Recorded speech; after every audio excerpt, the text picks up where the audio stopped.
안녕하세요. 삼성선물회사 경제분석하는 최서영 연구원입니다. 6월 셋째 주 주간 글로벌 이슈 분석 말씀드리겠습니다. 일방적이고 만연했던 위험 선호 심리가 흔들리기 시작했습니다.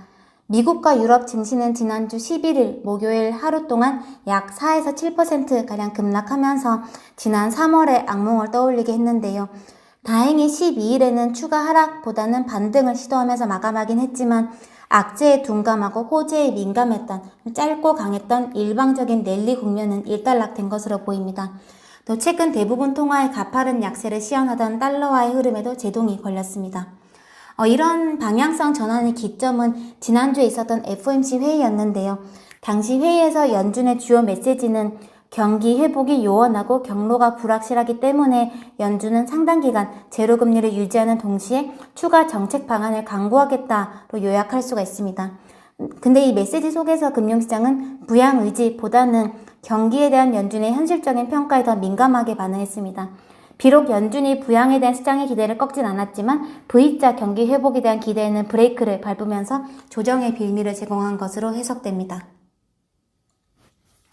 또 지난주 발표됐던 OECD 경제 전망도 상당히 어두웠었는데요. OECD는 글로벌 경제 전망치를 2차 확산이 발생하지 않는 경우와 현실이 되는 경우를 나누어서 각각 마이너스 6%와 마이너스 7.6%로 제시했는데요. 2차 확산이 재발하지 않는 경우에 대해서도 상당히 충격적인 수치를 제시하면서 기대와 현실 간의 눈높이 차이를 실감하게 했습니다. 새로운 악재가 등장했다라기보다는 시장이 현실을 인식하기 시작했다라고 봐야 할 것 같고, 그리고 그 현실은 예상보다 소극적인 정책 대응이 아니라 경기 그 자체입니다. 조금 이전으로 돌이켜보시면 조정의 직전인 지지난주 금융시장에 짧게나마 나타났던 특징은 증시와 금리의 동반 상승, 다른 말로 채권시장에서 주식시장으로의 자금 이동이 나타났었고요. 또 주식 내에서도 코로나라 가장 큰 충격에 직면했던 실물 경기 섹터들이 증시 반등을 주도했었습니다.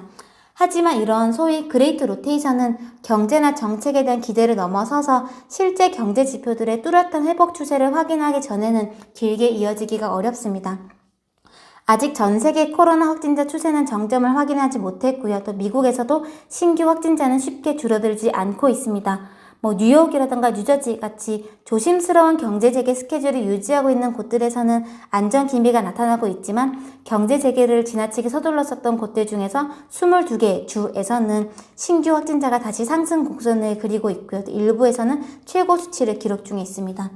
일단 백악관에서는 2차 확산을 고려하지 않고 있다. 다시 경제를 폐쇄하는 일은 없을 것이다 라면서 진화에 나서고 있지만 가계의 소비나 기업의 투자 심리는 백악관의 입보다는 현실을 바라볼 겁니다.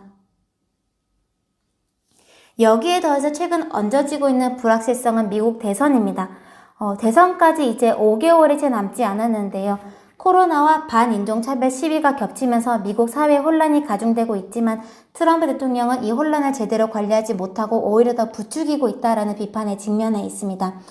최근 중도층들의 트럼프 지지율이 떨어지면서 바이든의 당선 가능성이 높아지고 있고, 이에 더해서 현재 공화당이 쥐고 있는 상원까지 민주당으로 넘어갈 가능성에 대해 관심이 높아지면서 그 경우에 추진될 수 있는 법인세 인상 가능성으로 시장의 시선이 옮겨가고 있는데요. 바이든 후보는 트럼프 대통령이 기존에 35%에서 21%로 내려놨던 법인세 최고 세율을 28%로 일부 되돌릴 것으로 공약을 한 바가 있습니다. 근데 일단 중요한 것은 금융시장이 점점 미국 대선 국면으로 접어들고 있다는 점, 그리고 한 후보로 쉽게 압축되기보다는 공방이 지속되면서 시장 변동성 요인으로 작용할 가능성이 높다라는 점입니다. 지난주 있었던 6월 FOMC 회의에 대한 코멘트를 좀 드리겠습니다. 지난 6월 FOMC 회의에서 연준은 현재 제로금리를 동결하고 자산 매입을 최소한 현재 수준인 매월 국채 800억 달러, MBS 400억 달러 매입을 유지하겠다라고 발표했습니다. 그리고 4월 의사록에서 거론됐었던 제로금리 기간에 대한 포워드 가이던스라거나 자산 매입의 구체적인 목표나 가이드라인, 그리고 일드커브 컨트롤 정책 등에 대한 최종적인 발표는 차후 회의로 미뤘는데요. 좀 9월 회의를 주목할 필요가 있어 보입니다. 또 6개월 만에 발표가 됐던 점도표에서 위원들은 2022년 말까지 제로금리를 유지하는 가운데 물가와 실업률이 점진적으로 회복이 되겠지만 2022년에도 균형 수준은 밑돌 것으로 전망했습니다.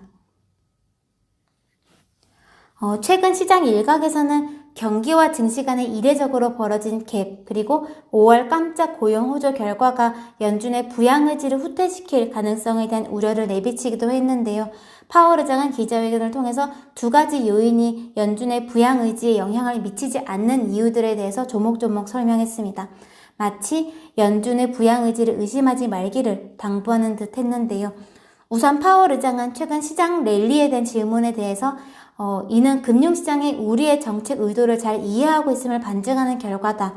또 우리는 자산가격 레벨을 타겟팅하지 않는다라는 언급들을 통해서 증시의 고평가 논란을 의식하지 않고 있음을 전달했습니다. 또 연준의 정책 목표가 최대 고용과 물가 안정임을 강조하면서 이러한 부분들이 개선되기 이전에 단지 자산시장 고평가를 문제 삼아서 정책을 결정하지는 않을 것임을 명확히 했습니다. 최근 미국 지표들을 보면은 개인 소득은 급증한 반면에 소비는 급락했는데요. 이 정부의 소득 보전 정책은 효과를 나타내면서 소득은 급증했지만 소비나 투자는 아직 정상적인 국면에 들어서지 못한 결과 저축률이 급증했음을 보여주고 있습니다. 이는 아무리 정책이 소득을 잘 보전해 주더라도 코로나의 특성상 수요 회복은 시차를 두고 나타날 수밖에 없기 때문일 텐데요. 이렇게 당장 쓰이지 못하고 저축이 된 돈, 즉 소득과 소비의 시차로 인해서 급증한 저축은 어디론가는 흘러가야 할 겁니다. 그리고 이러한 자금들이 제로금리 지속 기대, 그리고 정부 정책에 대한 기대가 맞물리면서 자산시장에 강하게 유입이 된 것이 최근 증시 랠리의 배경이었을 가능성이 있습니다. 즉 최근의 랠리는 현재 보전된 소득이 언젠가는 소비와 투자로 이어질 것이다라는 기대에 기반한 결과물이었을 겁니다. 그런데 만약에 수요 회복이 본격화되지 않은 현재 시점에 정책 이반자들이 시장 과열을 경계하는 모습을 보인다면 자칫 잘못된 정책 시그널을 전달하면서 수요 회복 이전에 그 기대를 훼손시켜서 실제로 경기 회복을 후퇴시키는 결과를 야기할 수가 있습니다. 그래서 아무리 증시가 과열 국면에 들어선다 하더라도 최소한 정책 이반자들은 과열을 쉽게 경계하지 않을 겁니다.